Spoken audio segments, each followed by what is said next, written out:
I'm Amanda Morgan, and this is Not Just Cute, the podcast, where we discuss all kinds of topics to help bridge the gap that exists between what we know and what we do in early childhood education. We're starting conversations with academics, authors, decision makers, educators, and parents so that together we can improve the quality of early childhood education, while at the same time protecting and respecting the childhood experience. Dr. Dale Farran has spent the better part of the last 50 years researching early childhood education, but some of her most famous research has come about rather recently as she directs the evaluation of the Tennessee Voluntary Pre-K program. This study is one of the most fascinating pieces of recent research in early childhood education. Here's a quick summary. As Tennessee expanded its state pre-K program in 2009 and 2010, they found there were far more families interested in enrolling their children than they could accommodate. As a result, children throughout the state were randomly assigned a spot in their local pre-K programs, and others were not. Researchers like Farran realized they had a golden opportunity here, one rarely found in social science: a randomly controlled trial. Here was a large sample of children, about 3,000, across the state of Tennessee. About half would attend the pre-K program, and about half would not. But the deciding factor that separated them was as random as the flip of a coin, making the test and control groups more comparable than would be found in many similar studies where program assignment is often determined by other factors like family preferences, education levels, or economics, thereby inserting additional variables into the equation. So, what did they find with this randomly controlled trial? Here's where it really gets interesting. After the pre-K year, children who participated scored higher than the children who didn't. That's just what you'd hope for, right? But after the two groups converged for their kindergarten year, that difference disappeared. Now, that's actually not too surprising. A fade-out effect is often observed in early childhood research, and it's one of those pesky puzzles researchers often wrestle with. But where this study really started making waves was with the follow-up data. After the participating children completed their third grade year, Farran and her team found that the pre-K group actually scored below the other children on the math and science sections of their standardized tests, and by statistically significant margins. By the sixth grade year, more alarm bells sounded. The pre-K participants were scoring below the non-participants on not only math and science, and by a greater factor than was seen in the third grade data, but now they were also scoring lower on English language arts as well. Perhaps more concerning, they were also getting in more trouble at school and receiving more expulsions. While some may have been tempted to bury the unexpected results, Dr. Farran and her team decided to get curious and ask what could be learned. The rest of us get to make the same choice: ignore the research or get curious and find something to learn. I am so excited to have Dr. Dale Farran on today's episode to talk about some of her observations and what she's come to believe current research is telling us about how we can best serve our youngest learners. Before we jump in, a quick reminder that this is a fantastic time to prepare your Why We Play letters for the new year. These letters will help you jumpstart important conversations in your learning community about the importance and power of play.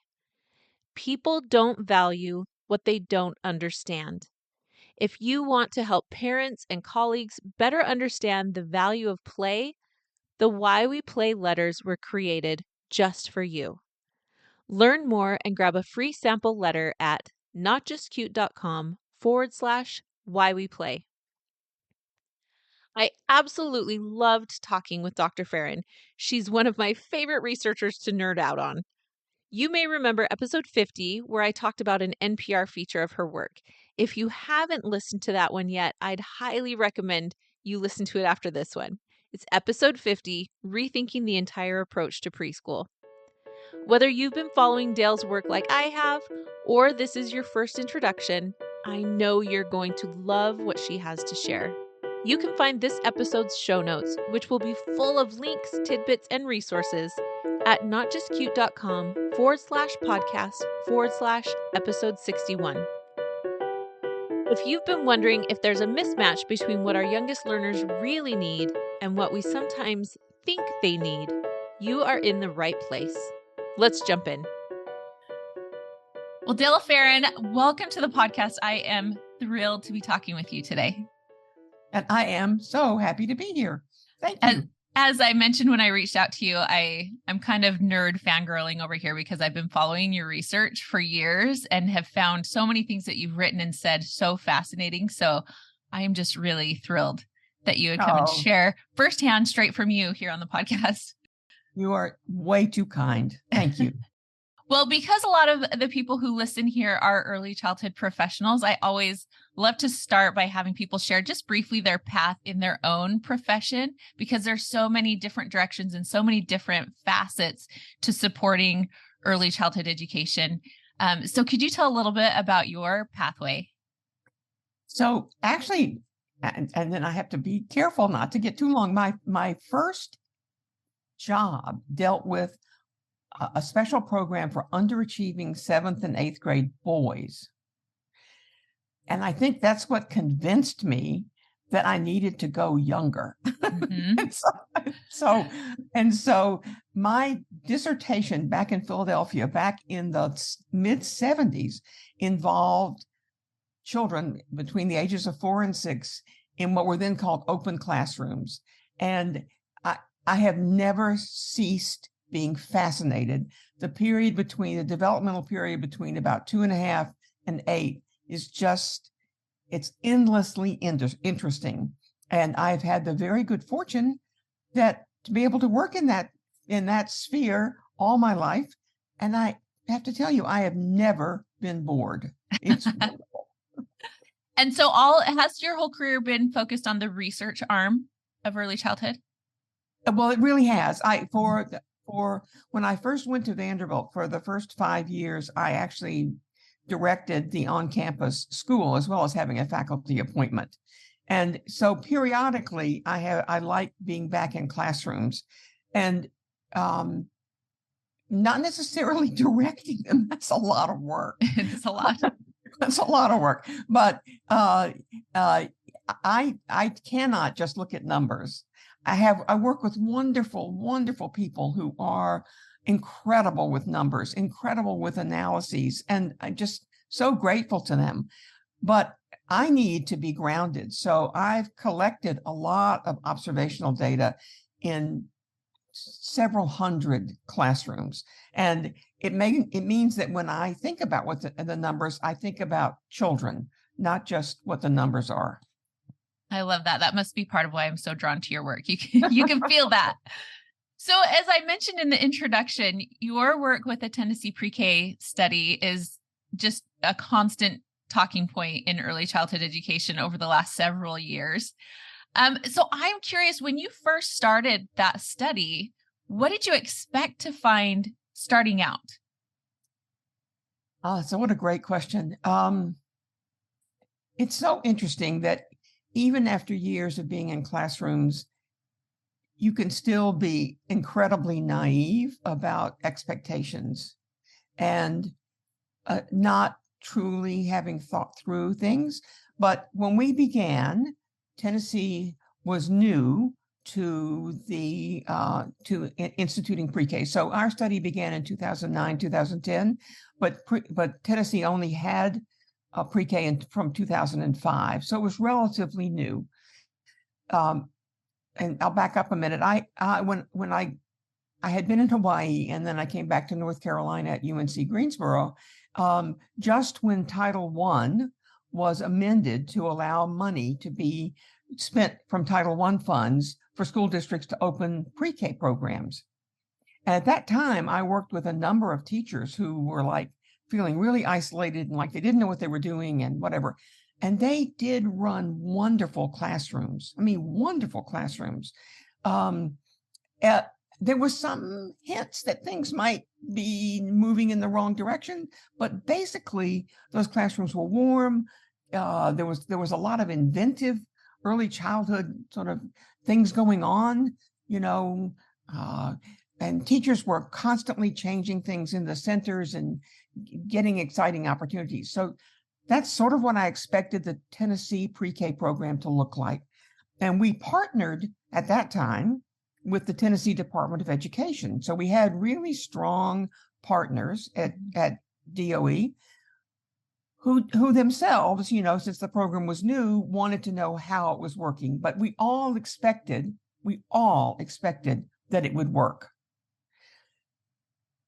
That was based on past histories with classrooms that I then found out really weren't operating like that anymore.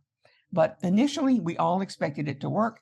And our initial results, as the kids went into kindergarten, suggested that it had. The kids certainly knew they were more kindergarten ready, if you will, with these school readiness skills than children who had not been in pre-K. So we thought, okay, then it works. And people really loved us initially because look, here's a randomized controlled trial. You actually had control and treatment children who were equivalent, who were completely the same, and those who had pre-K went into kindergarten more ready for kindergarten. I mean, what could be better?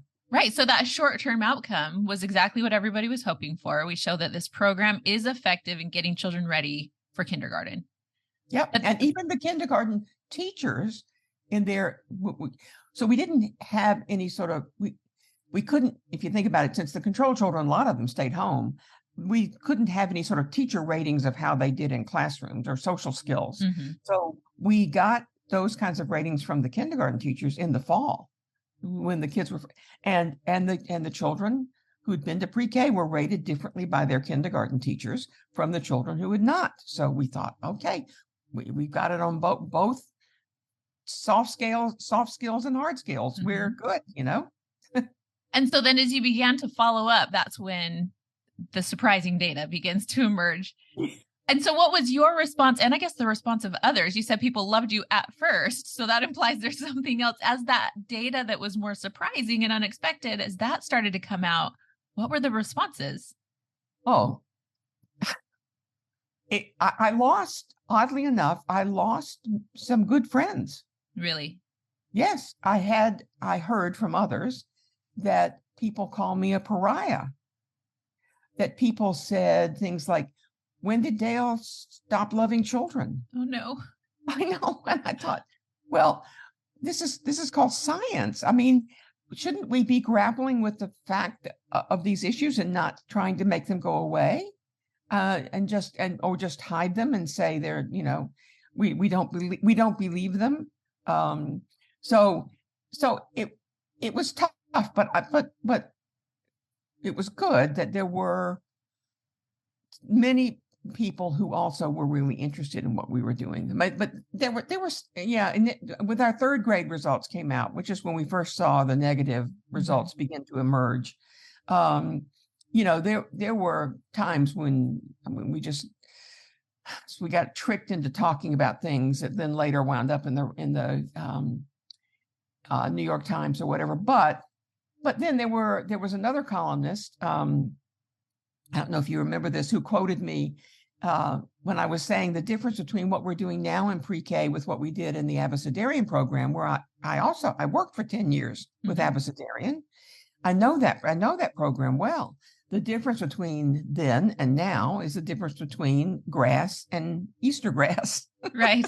At least that got published as well. So that was fun. That has been one of my favorite quotes. I use that all the time, that we can't just give two things that look similar. We really have to know what are those key ingredients that are so important, that if we want to give them something that is wonderful and nutritious, as you talk about with spinach versus Easter grass, then we need to know what's in it. It needs to be the ingredients. So going with that, and I do have to say, with all that pressure, one of the things that I love about this story is not only the fascinating science that comes out of it, but that approach that you just mentioned, that you got something that was unexpected and you were willing to be curious about it. You're willing to think again, as Adam Grant would say, and be curious and find out, let's dig into this and what can we learn, rather than running from something that wasn't what you expected, that you said there's something here.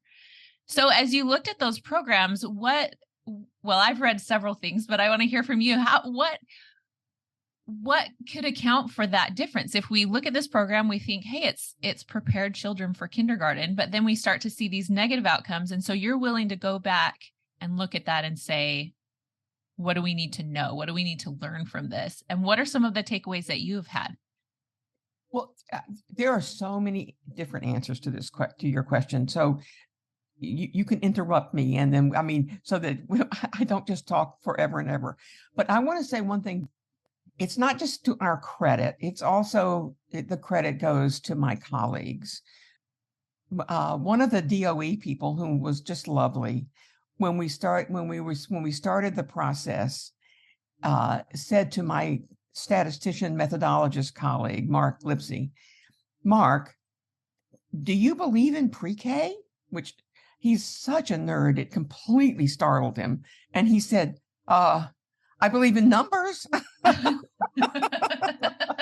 and I think so.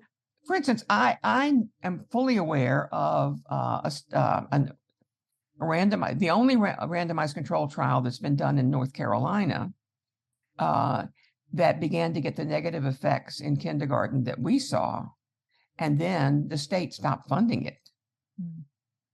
So they didn't follow those kids, which is such a shame, because we won't know whether those effects persisted or got worse or got better.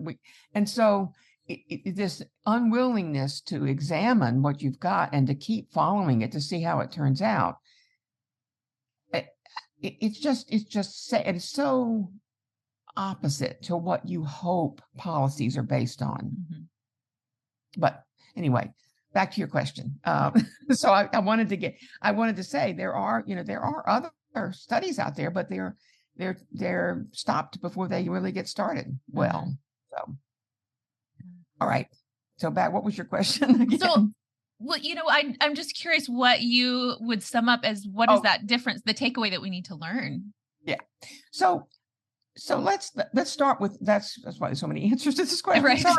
Let's start with school readiness skills. So what is really fascinating to me is kindergarten. So 30 years ago, 25 years ago, kindergarten teachers were surveyed, and they would tell you, in national surveys, they would tell you that what they cared about most was that children came into their classroom confident, ready to learn, self-reliant and self-regulated, because they didn't care that they had a lot of cognitive school readiness skills, because that was going to happen in kindergarten. What they needed to have were children who were eager to learn. Over the year, and then when they were surveyed, kindergarten teachers, fewer than 20% of them said that children should actually be taught to read in kindergarten. The last survey, which was about 5 years ago, 86% of kindergarten teachers said children need to read before they leave kindergarten, which is shocking to me, because developmentally that's not even true.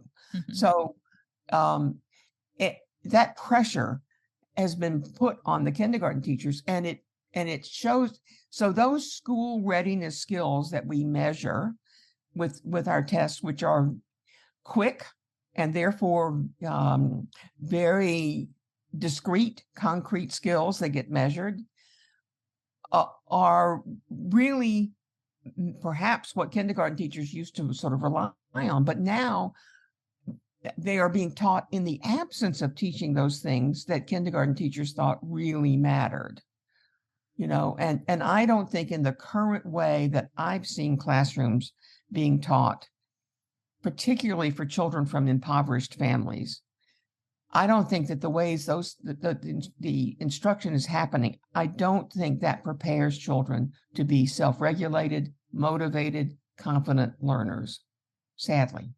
And so it's really about finding what are the critical elements that young children need in early childhood. And if those are the critical elements, then those who are at higher risk or who have less resources, that they need whatever those critical elements are as much or more than anyone else. And so when we know what those critical elements are, then we know what creates a quality program. And one of the things that I noticed in your writing was that there were measures that would tell us that many of these were quality classrooms by certain quality measures. But what your work is pointing out is that, are we measuring the right things? Are we really getting the quality elements that really make for quality if we're really trying to help young children? So what would you say are those critical elements for young children to get in those early years?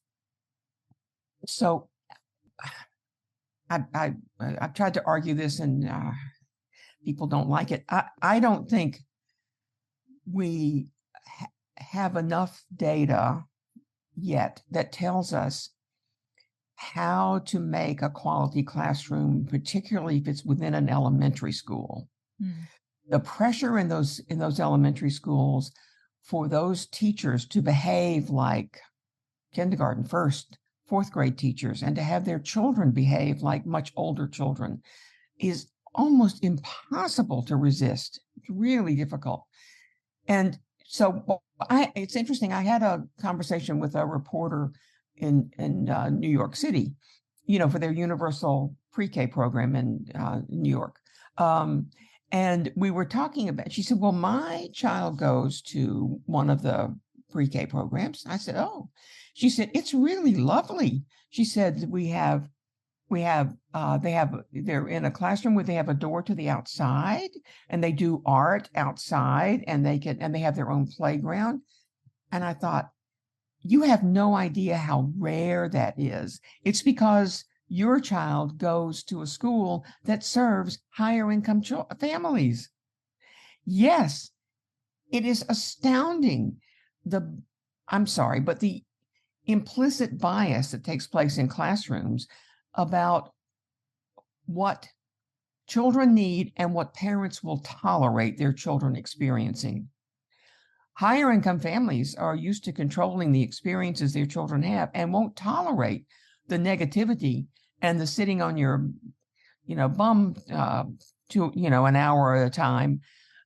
And teachers know that. And so they actually respond to the understood expectations that higher income families, better educated families would have for their children. Yeah, that's something that has struck me frequently, that we have a lot of research actually that is, we think about Montessori, right? That she worked with impoverished children, and then who are the children who get Montessori classrooms primarily, right? A majority of children are That's not. Right. That we see that kind of a pattern, and that, like you mentioned, there is this, whether we say it out loud or not, this assumption that these kids need something different, right? And so that there are things that we know from research that create what you and I would see as a high quality classroom. And too often the children who are getting those classrooms are also the children who already have rich experiences earlier in their childhood, in their homes. And that there's this idea that these kids, other children, need to catch up. And so we're going to give them something different, which is often not what we see is really beneficial for young children. And part of my concern, particularly in this moment of time, is that we've been seeing that pattern with children from different socioeconomic backgrounds and other high risk, right? And my concern right now is I hear a lot of talk about all of the children catching up from COVID, right? That all of the children need to catch up. And my worry is that we'll see that same poor practice being pushed towards all of the children, because all of the children, and it's a similar situation, right? That when we look at young children who may be quote unquote behind coming into pre-K or kindergarten, what they missed out on wasn't more flashcards and worksheets. What they missed out on was social interaction and play and conversations. And so the irony of pushing out those things that they missed in order to push in something that we have contrived a notion is what they need is really unfortunate. So where do you think are the gaps between what we see as quality, that the catching up concept of quality, versus what children really need? But this developmental conundrum that you just talked about has been with us for philosophically and theoretically, there's Dewey versus Locke. I mean, for 100+ years.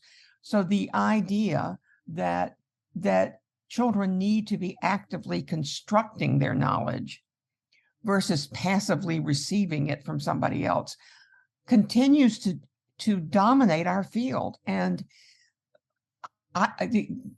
there's new brain work out that really shows that children's brains are active processors of information and not passive recipients. So if anything, the neurology, the neurocognition work is actually supporting a more Dewey approach with providing, well, really hard science data that show what children's brains do when they're actively involved in learning something versus passively attending. And we used to know that in early childhood. We created interesting things for children to do. I mean, that's one of the things I always wanted to figure out a scheme where I could rate how interesting the activities were in a classroom, whether they engaged me or not. And I can remember wonderful, again, back in the 80s, wonderful classrooms where a lot of time was spent by the teacher figuring out what new things to put in the centers. And then in whole group, your morning meeting, which would be short morning meeting, part of it was spent telling children what new things were in the centers so they would know what they could choose. So they were sort of primed to try this. I mean, I remember, Valentine's Day, setting up in the Arts Center, a place where you would make your Valentines. And then in another center, you would have actually a mailbox and you could mail out Valentines to your friends. I mean, it was, these were active things that got children thinking and doing and interacting with each other. Now it's so interesting. We have data that show that, because we've observed classrooms across the year, that children start out being very uninterested in whole group instruction, and they remain uninterested in whole group instruction. Because we rate their level of engagement. They start out being very engaged in what's going on in centers. And then what we see over the year is it decreases almost to the level of whole group because nothing changes in those centers. It's this, teachers have forgotten that their real energy should be going into creating new, interesting things for children to think about, not thinking about the curriculum they have to deliver in a whole group setting. That's really one of the less effective pieces, and it's the place where we tend to have the most debate and, what curriculum, what program will we implement, when really the most learning is happening in those hands-on, child-centered types of activities. So you wrote a piece for Defending the Early Years, which I thought was fantastic. And in that you used an iceberg model, which is a common model to use, but I love the way that you use it to show that children really do need a lot of skills, that those academic skills that we think of, it's not that they aren't important at all. It's that there's so much more that's below the surface. Do you want to explain a little bit about that model that you used and how you look at those constrained and unconstrained skills?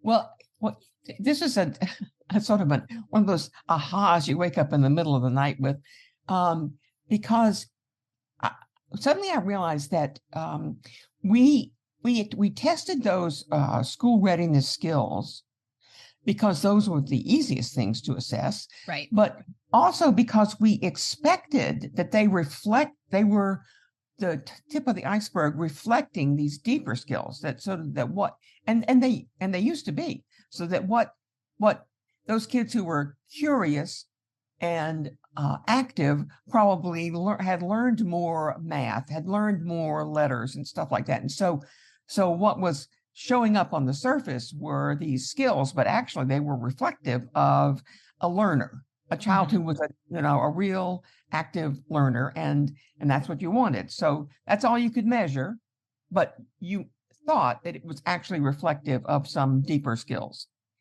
But by focusing just on teaching children those top of the water skills, if you will, tip of the iceberg skills, those concrete, discrete 26 letters of the alphabet, and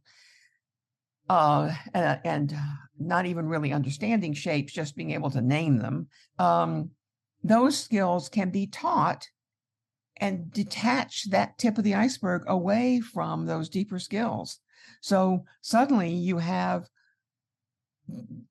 evidence that children have these concrete skills, but they are no longer reflective of being a real learner, a curious, active, confident, language-dependent learner, language-interested learner. Those and being able to perceive those. So suddenly we have detached the tip of the iceberg from those underlying skills, and we're not teaching them. And so no wonder when, from all the programs that are happening in the last 20 years, those early skills, the difference between the advantage they give the children in entering kindergarten disappears, because those active learners come into kindergarten and they learn those skills. As the person who did the Head Start Impact Study said, it took the Head Start children 2 years to learn what it took the control kids 1 year to learn. So because you have created this focus solely on the top of the iceberg and not on what used to be supporting those skills. And so, as you say, it used to be that we would focus more so on those below the surface skills. We would focus on building curiosity and relationships and conversations and curiosity and active hands-on learning. And as that happened, the byproduct was that we had these measurable skills. Exactly. But by only focusing on measurable skills, we've missed, and it's so much deeper, so much broader. There's so much more below the surface. And so it seems like we can do it faster because we're going to do it sooner. We're going to do it earlier. We can train them, right? And I do talk about this in one of my, we train them like a parlor trick. We can do that. And in that process, however, we've missed everything below the surface. And as you mentioned, some of those control children, as we would say in a research sense, who have not shown that they have maybe those surface skills, but they've been building all of this below the surface, they're going to catch up with those surface skills very quickly. And that may be part of that fade out effect that we often see. Oh, Amanda, you said it even far better than I could. You should write. that is really, yes, that's right. And you know what? If you think about, so we worry about kids from more high-stressed families with less income. Those children do enter kindergarten with fewer of those skills. And so the whole idea that started even with Head Start was that, well, heck, we'll bring them up to the same starting point. But we mistook what we should do, bring them up to the same starting point as having. Mm-hmm. And think about the ways children from less stressed, higher income, more educated families, the way they learn those skills. They learn them in contexts. Mm-hmm. You're a family. Your child starts paying attention to the letters that are on the refrigerator, and you respond really positively. And you then begin telling them. It's very interactive. It's very often child-driven by curiosity and interest. And you, as the adult, then provide the information. So the learning is in the context of those other skills, not just, there are very few parents who sit their children down and in a whole group, in a didactic setting and drill them on the letters of the alphabet. So why is it that we expect that system is good for children from more impoverished circumstances. I've said to legislators before, who are often older, go into these classrooms. If you wouldn't put your grandchild in it, no one should be there. And like you mentioned, that we have to check that with that implicit bias, that do we have a second set of standard for other children, whatever that other may be, but that all children need the same type of developmental input. That is, all children. They all need those quality environments. So as we become more aware of what children actually need, and there is, like you mentioned, so much of the research on this side that really those key elements may be play and conversations and relationships and the warmth and responsiveness of a child-centered environment.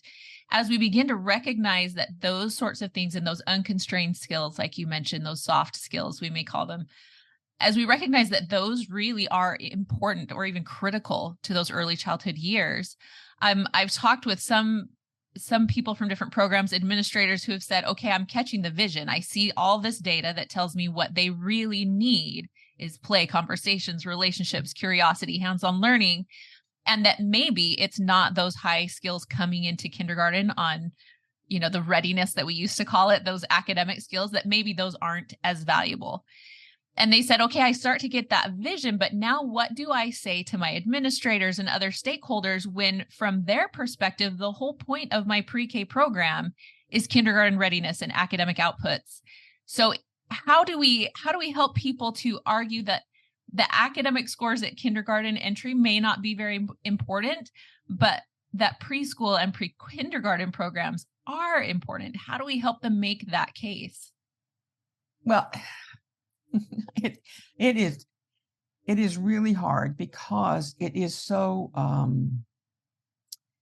deceiving to think that you've been successful when kids know more letters of their alphabet when they come into kindergarten. But in fact, let me just take you down a slightly different path.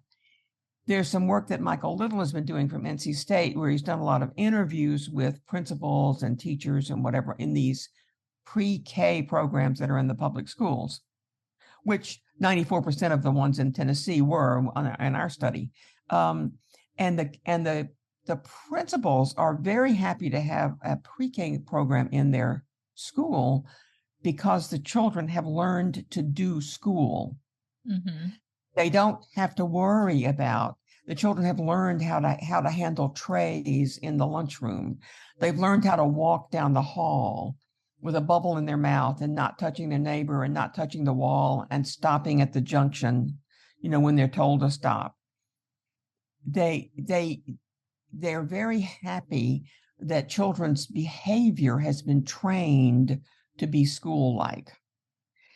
And it is hard to convince them that having more rambunctious, interested, lively children would be better for the children in the long run, mm-hmm. even though it means, that they're going to be noisier in the halls. One of the ways I know that some districts have tried to work on this is to create sort of separate wings of their school for the younger children, or separate, whole separate buildings, like they could be called early learning centers or something like that. So that is one way. But there's some cautions about that. But that is one way to try to allow the better behaviors, the more appropriate behaviors for the age of the child mm-hmm. to take place.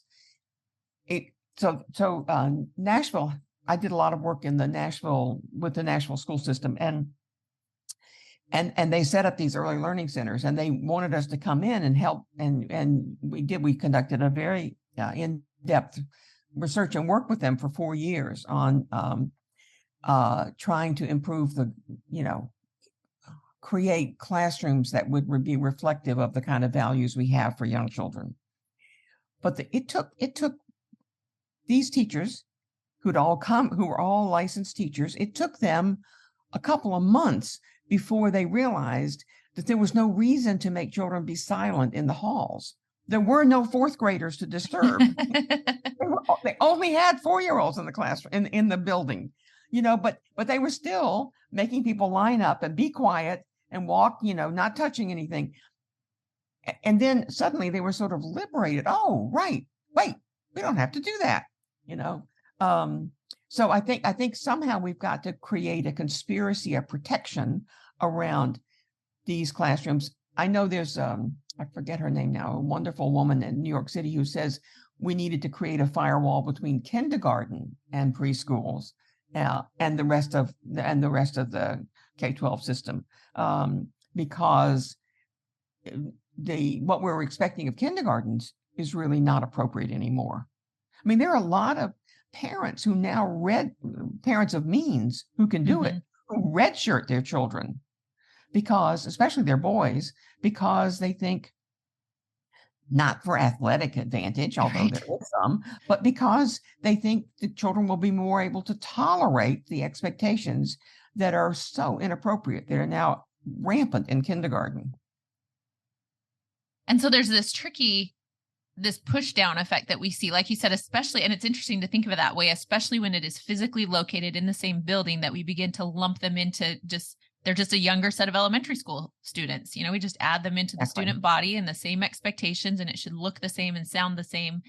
And so to create that firewall, as you mentioned, to recognize, really look at the child who's right in front of you, recognize that the development is different. It's not just that their size is different, but their age and their development.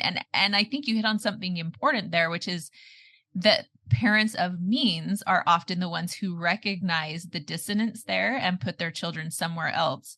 And so we end up with, like you said, there's redshirting where they give them an extra year, or they go to a private program because they can afford it.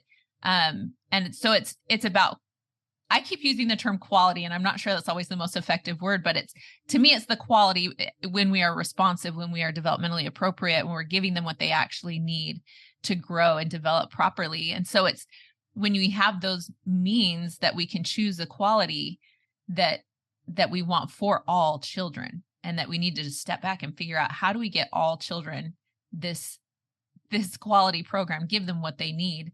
So what are some of the things, so you mentioned physically separating, what are some other things that administrators or educators may need to be aware of to avoid that push down effect in, let's say, in an existing program? So if there's a teacher listening today and she's a pre-K teacher and her classroom is in the elementary school building, and she's feeling that everyone else wants her 4-year-olds to look like the fourth graders, what are some things that those teachers could keep in mind that might help? So I think that isolation, I've worked in teacher education programs for years, and I am fully aware that teaching is a really high stakes, almost like a critical emergency situation. You don't have a lot of time to think about what to do. I mean, when things come up, things come up that were never part of your training program. Right. And so teachers look to the person in the next room, the person with more experience. Well, how do you handle this? And they really do begin to model the behaviors of the teachers around them. And what happens with our pre-K teachers is there's almost no other, often they're the only pre-K teacher in the building, or at most there may be 2 classrooms. It is really hard to hold on to what is more appropriate behavior when you are confronted with other people who are telling you the opposite. So having a good mentor and a support system, and you may have to look outside of your building to find that. Absolutely. And I also think that if I ran the world, I would not put, there are things. All right. So we have some work we've done. I would make some absolute requirements for the schools, the elementary schools in which we put classrooms. All right. Starting with, the principal has to really understand about young children and has to want, not for school behavior learning, but actually because they really understand A lot of principals, a lot of classrooms, get placed in schools admit as an administrative decision, and the principal had nothing to say about it one way or the other. And that's not right. The second, one of the other problems, a whole set of problems, comes with the fact that a lot of these elementary schools are older. The reason they have rooms available is that they're in older neighborhoods where there are not as many young children as there used to be. And if it's an older, impoverished neighborhood, then the school itself is often older and perhaps not well maintained. And so these classrooms do not have adjoining bathrooms often. They don't have a door to the outside. They don't have a well-equipped playground that is suitable for 4 and 5-year-olds. They don't have lunches in the classroom. And so we actually looked at 100 classrooms in an urban setting. And what we found was that if you have to leave the room to go to the bathroom down the hall, and sadly, instead of taking the boys and then the girls separately and reading a book to the people who were left, teachers tend to take the whole class and they all stand and wait. And if you have to go to the lunchroom, the big lunchroom where the lunch ladies are not happy to see these, short people, the transition time is tripled. Now, why is that a problem? Because the more transitions there are, the more behavior disapproval we hear. Because teachers have to control children, and they're harder to control when they're transitioning. That is, when they're not actively learning, but when they're having to walk down the hall, wait outside the bathroom, walk down the hall again, get to the big cafeteria, be quiet because there's a red light is on the stoplight and everybody's supposed to not talk now. And you're supposed to remember what you said you wanted for lunch when you had to order it 2 hours earlier. All those things lead to so much more negativity on the part of the teacher to have to control their children's behavior. And they're much more frequent in school buildings that are unsuited for these classrooms. So I wouldn't put classrooms in those kinds of buildings if it were up to me. Yeah. And it was interesting, tell me if I got this right, but that you feel, my take was that you feel that some of that increase, as you followed your Tennessee group, they had an increase in misbehavior and expulsions as they got into 6th grade, and that some of that may go back to that negativity, that they have more negative experiences with school and less autonomy and agency in their school experiences beginning from those early programs, and that we may be easy to overlook. I think sometimes we see what we think is this well-controlled classroom because everyone's sitting silently with the red light on, and they have figured out, like you mentioned, the principals are excited that they've figured out how to walk silently in the hall, or they've figured out how to do these processes. But that when we look at that long-term research, that maybe what looks like they've figured out is really this slow brewing frustration and negativity about the school experience and what it means to have any control or agency or choice in that school experience. Extremely well said. I think what children are learning in these kinds of settings is compliance to external authority. That is not the same as internal self-regulation. And the way you develop internal self-regulation is to have to be responsible for your own behaviors. I mean, my 7-year-old had asthma, all right? And she had to take a medication every night. And we would put the pills at her plate. And every night she would stand up and walk away. And finally I said to her, Alice, you always have to take these pills. Why don't you remember? And she said, I don't have to. And she was trained. She was trained that we would remind her. We would go after her to do it. So we have to figure a way. I mean, children have to learn agency. They have to have agency. Mm-hmm. And I do think this reactivity to the authority can start very early, and that what we see going awry with the children who've been in pre-K early on in their disciplinary was violations of school rules.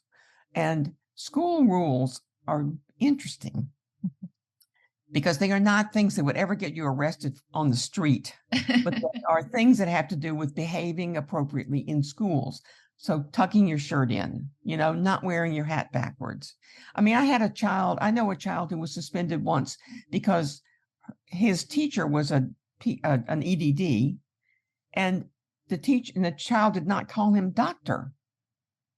Mm-hmm. So this sort of, I think of it as impatience with the authoritarian regime of schools. I do think you're right. I think it begins in those pre-K programs. Now, by 6th grade, the second class of suspensions and expulsions, which have to do with fighting or much more serious allegations, had begun to emerge for the children who'd been in pre-K. And then those two began to be different from the ones who hadn't been. But it started with this, impatience with authority and breaking school rules. And just that building frustration. And I find it interesting when we talk about building that internal locus of control and agency and executive function, all those things that are inside the child rather than outside from authority, that the most appropriate way for a young child to experience that type of control and agency in a developmentally appropriate way is through play, right? That's a place where they can control worlds because that's their domain as they're playing. And so they have that appropriate, we're saying when we say children need agency, it doesn't mean let them do whatever they want, but we need to find that appropriate place for them to have that agency and self-control. And play is just perfectly designed for young children to have those appropriate experiences. One of the closing line from the 2022 NPR article that featured a lot of your work, the last line got a lot of attention. It says, quoting you, they said, "We might actually get better results," she says, "from simply letting little children play." So if the current pre-K programs could immediately implement your advice that we focus on giving them that play, what would that ideal playful program look like to you? If you got to be the researcher in there finding those exciting activities that you talked about, what would you be observing? So I think people misinterpret the word play. Mm-hmm. And they think of it as there's no involvement by adults. Right. But as a parent, and anybody who's a parent listening knows that you have a lot of indirect influence on the way your children play. You often structure the play groups on the basis of the children you think are more appropriate for your children to play with, that will be more beneficial. You structure the kinds of materials that you buy. Hopefully, not everybody. Hopefully, you actually sort of organize things in the playroom so that children can learn to focus on things, right? So what you really hope would happen is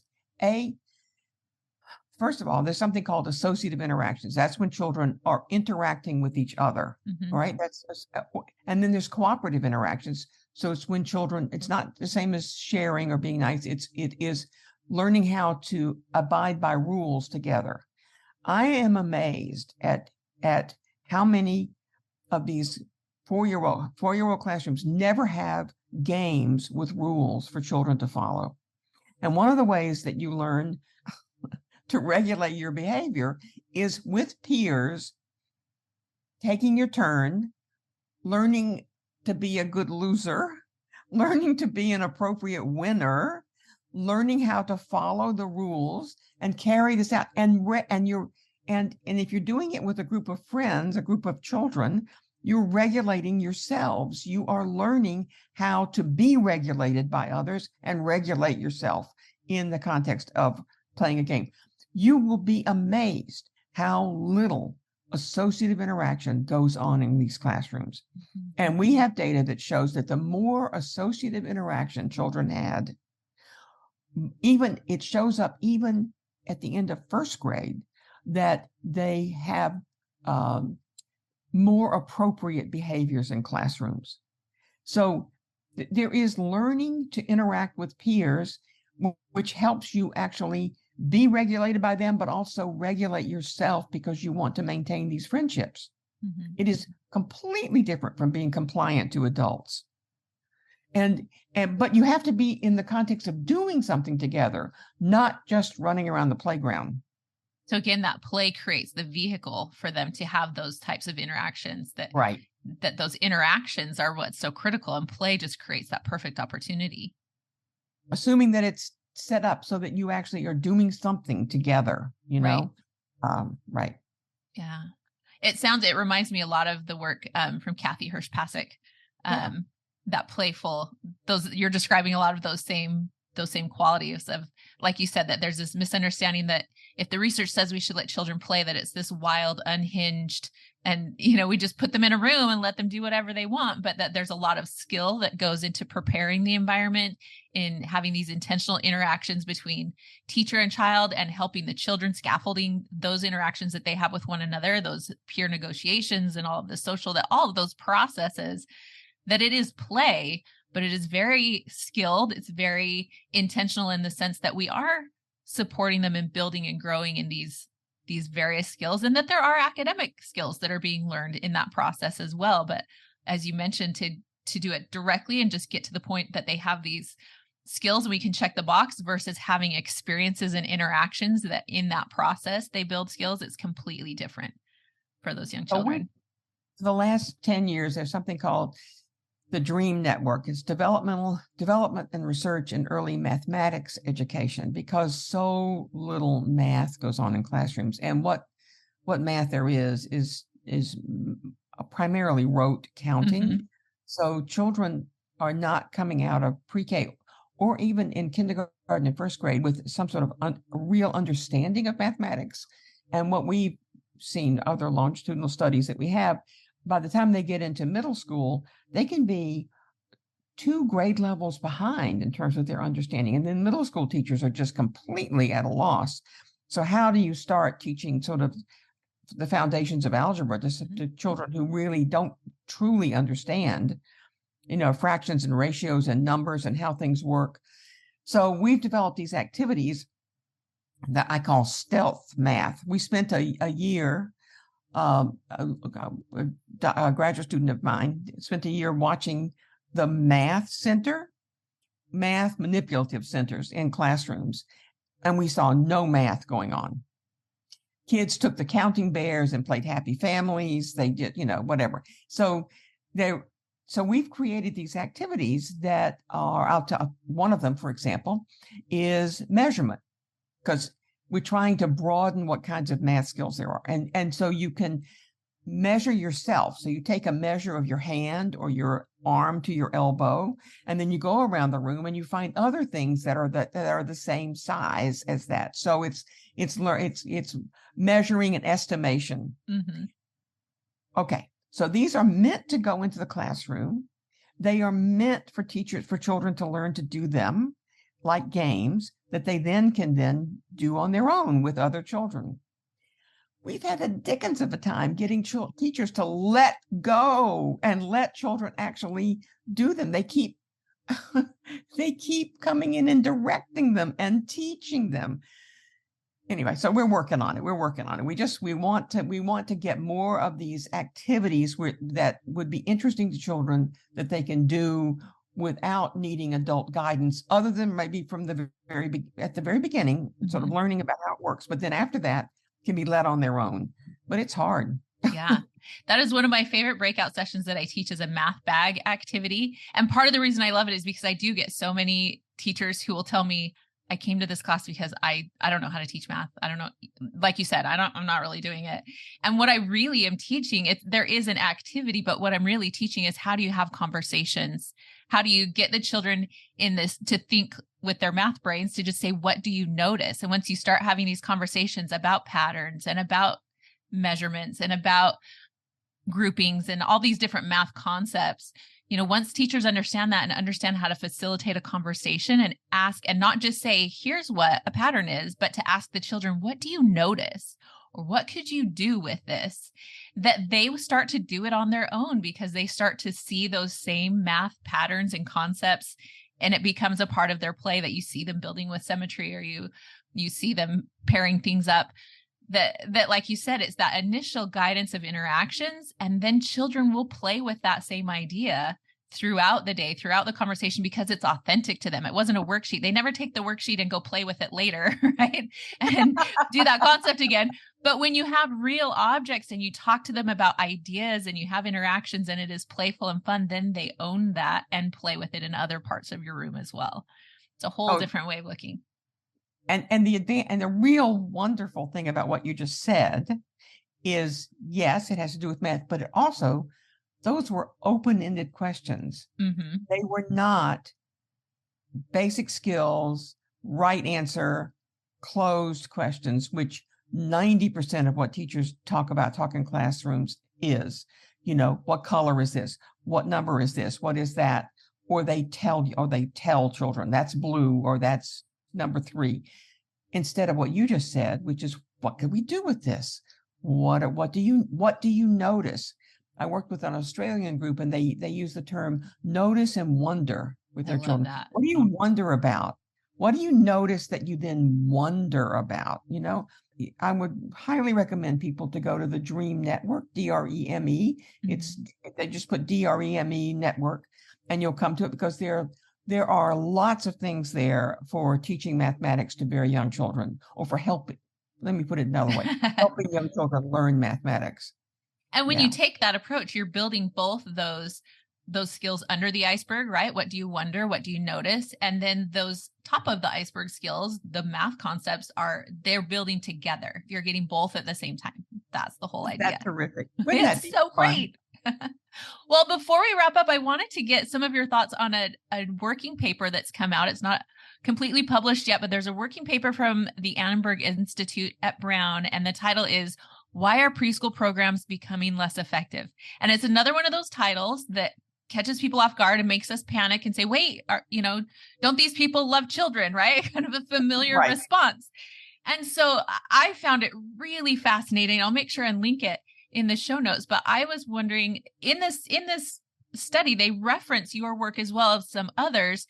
And part of what they are, there are many factors, but one of the factors that they assert is at the root of shrinking impacts of preschool programs is that, just what you have said, that those early programs like Abecedarian that you've worked with and the Prairie Preschool Project, that those programs emphasized caregiver relationships, rich conversations, hands-on learning, and that somewhere around 2000, we've shifted to a more academic focus, just like you've mentioned, with this emphasis on literacy and math, which is good, but that we're doing that through teacher-directed didactic methods, and we're just focusing on creating kindergartners rather than what we saw in those earlier gold standard programs. So they're saying that's part of the reason that we're not getting the same result. We're not putting in the same ingredients. Why would we get the same outcome? And I wondered what your response was to that research, as they cited your project, your work in Tennessee, as one of those examples. Well, first of all, this is the authors of that paper. I know them all, are really some of the more highly regarded thinkers in the field. They are not just educators, but they are economists, and they are psychologists and educators. So there's a great mixture of people that, there are probably 8 authors in that paper, something like that. But there's a really strong mixture of people with bringing the perspectives together to say the things that you just said, which I hope lends it credibility. It's not like somebody just coming from one single perspective and saying, this is what I believe. This is a divergent group, multidisciplinary group that's come together and has drawn these conclusions, which I agree with. I think they're right. You know, in Biden's first address to Congress, when he was pushing the Build Back Better bill that had a lot that was just, I don't know, I'm going to expand pre-K all over the place. He said young children need 3 and 4 year old children need school. They need 2 years of school. And I wanted to write back and say, oh, no. 3 and 4 year old children need care. And then they'll be ready for school. And so we need to get back to those roots we talked about earlier, where we were really entranced by young children and served as adults as facilitators of individual children's learning, not this sort of group focused, didactic skill approach. I often say that I really think we have a lot of people with really good intentions. I think a lot of people say things like that we're going to give them school because they have the intention of serving children. They have good intentions, but we need to get them good information. And so I appreciate the work that you're doing, that others are doing to get good information to good people with good intentions so that we can make better programs for our young children. The very last thing I want to ask before we go is just, I would love to hear anything that you are really excited about now, anything that you're working on or studying or reading about that's really getting you excited these days. Well, so I don't think I'll ever retire. That's the trouble. Everything keeps being interesting. I'm working with a couple of colleagues now. We're trying to get together,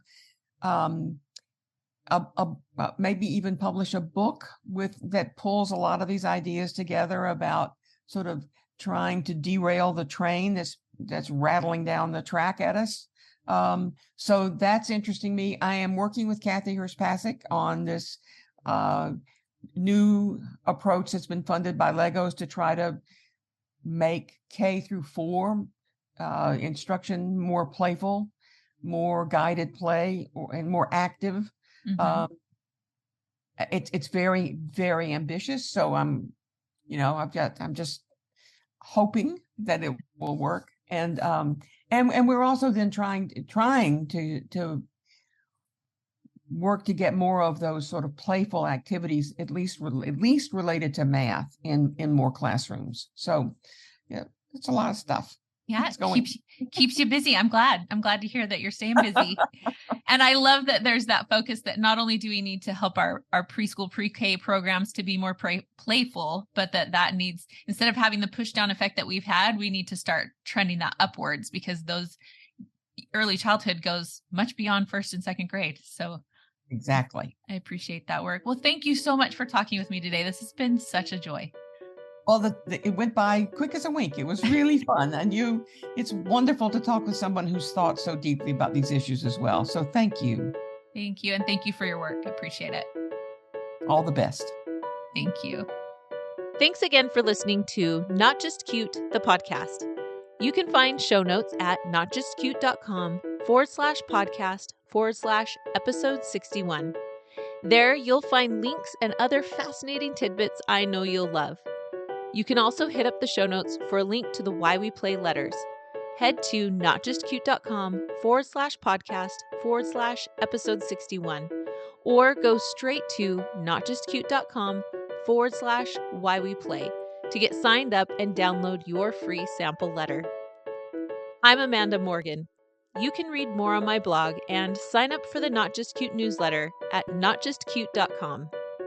You can also stay tuned for social media updates on Instagram by following me at Amanda_NotJustCute. Thanks for listening today, and as always, thank you for standing up for children and for childhood.